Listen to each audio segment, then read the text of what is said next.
आप सभी को मेरा नमस्कार। प्यारे बच्चों, जैसा कि आप सबको पता है, आज हमने 79th इंडिपेंडेंस डे सेलिब्रेट किया, तो उसकी आप सभी को ढेर सारी बधाइयाँ। प्यारे बच्चों, जैसा कि आपको पता है कि किसी भी राष्ट्र की उन्नति में उस राष्ट्र की जो शिक्षा पद्धति है उसका बहुत महत्वपूर्ण योगदान होता है। जब तक शिक्षा हर घर हर बच्चे तक नहीं पहुंच जाती, तब तक उस राष्ट्र का निर्माण या उस राष्ट्र की प्रगति ना के बराबर होती है।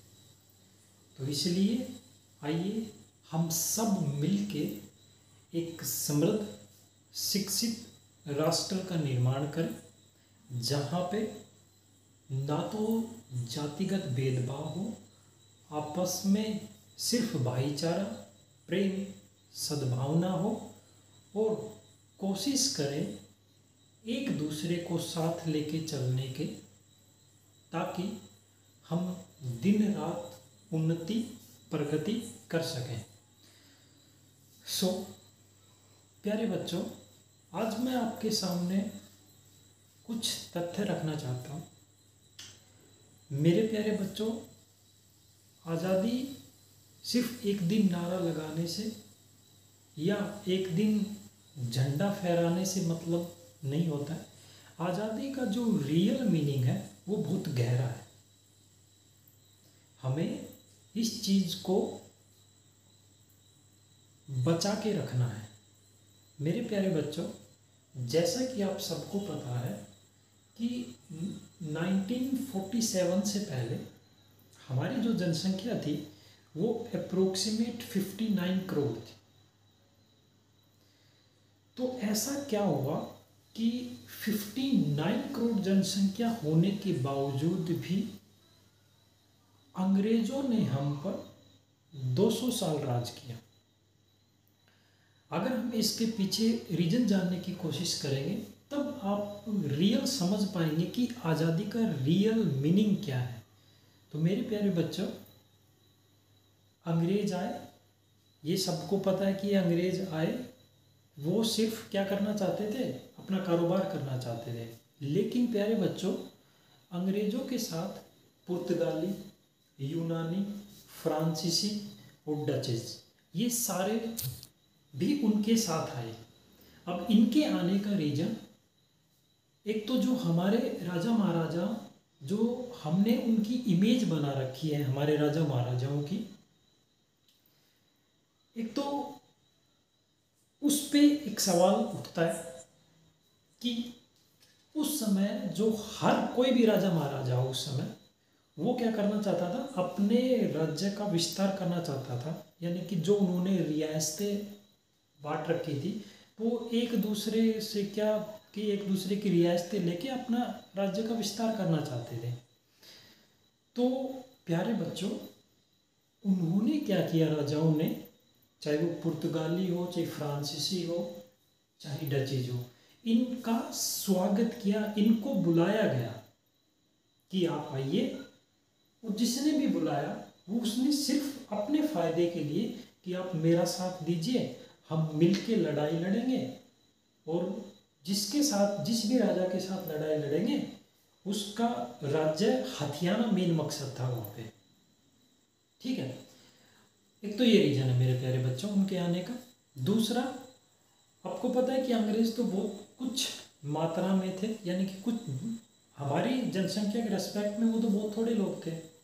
लेकिन फिर भी ऐसा क्या हुआ कि अंग्रेजों के साथ जितने भी हमारे युद्ध हुए, क्योंकि वो तो बहुत कम लोग थे, तो उनकी सेना कैसे बनी, जितने भी युद्ध हुए अंग्रेजों के साथ, तो उनकी सेना, उसके पीछे मेरे प्यारे बच्चे आपको समझना पड़ेगा कि अंग्रेजों की सेना में भी हमारे ही लोग थे, हमारे ही भारतीय थे। अब अगर इसके पीछे जानने का आप कोशिश करेंगे रीजन, तो देखिए मेरे प्यारे बच्चे, इसके पीछे रीजन ये है कि जिस भी समाज से वो लोग थे उनका शोषण हो रहा था। एक जो अपर कास्ट कैटेगरी है वो लोअर कैटेगरी का क्या शोषित, ये आप सभी को मालूम है। मैं किसी जाति धर्म पे टिप्पणी नहीं करना चाहता, लेकिन आप सबको पता है कि शोषण हो रहा था उस टाइम और बहुत भयंकर शोषण हुआ है।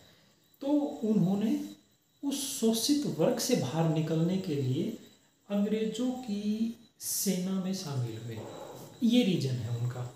ठीक है, देखिएगा यही है कि तब भी इतना मतभेद था लोगों में आपस में, कास्टिज्म इतना था, जाति धर्म इतना ज़्यादा था वहाँ पे उस समय भी।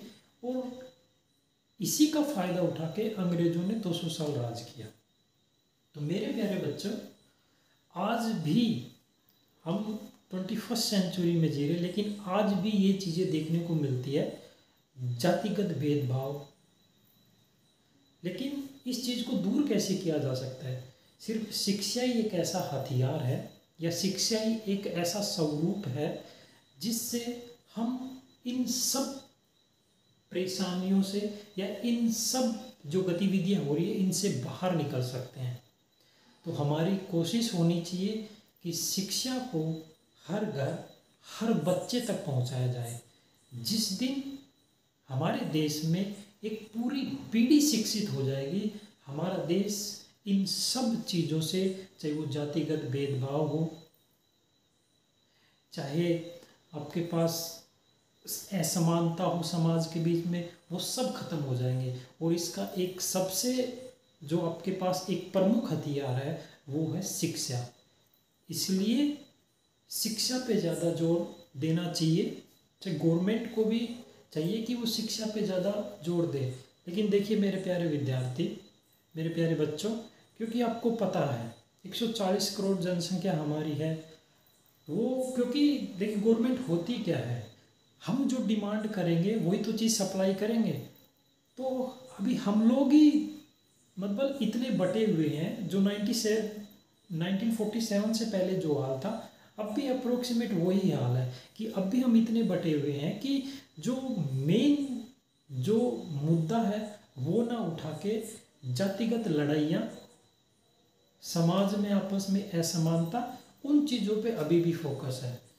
तो यही आपसे एक रिक्वेस्ट है कि आइए हम सब मिलकर एक शिक्षित समृद्ध राष्ट्र का निर्माण करें, ताकि हम समाज में प्रेम, भाईचारा, सद्भावना कायम कर सके। यही स्वतंत्रता का प्रमुख उद्देश्य होना चाहिए। जय हिंद।